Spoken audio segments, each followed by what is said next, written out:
অবশ্যই প্রথমত একটা ঐতিহাসিক মুহূর্ত। এই মুহূর্তে দাঁড়িয়ে আমরা এই মুহূর্ত যারা আমাদেরকে উপহার দিয়েছে সেই সমস্ত বীর শহীদদেরকে স্মরণ করছি এবং আমরা যেভাবে চেয়েছিলাম হয়তো পুরোপুরি ওইভাবে হয় নাই, তারপরেও সকলের অংশীজনদের মতামত নিয়ে সকলের চিন্তা প্রতিফলন করে যেটি ঘোষণা হয়েছে আমরা সেটাকে ওয়েলকাম জানাই।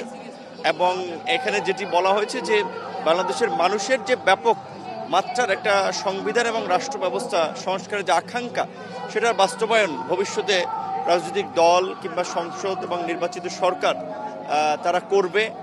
আমরা যদি এটার বাস্তবায়ন হয় তখন আসলে বলতে পারবো যে এই ঐতিহাসিক প্রেক্ষাপটের সার্থকতা।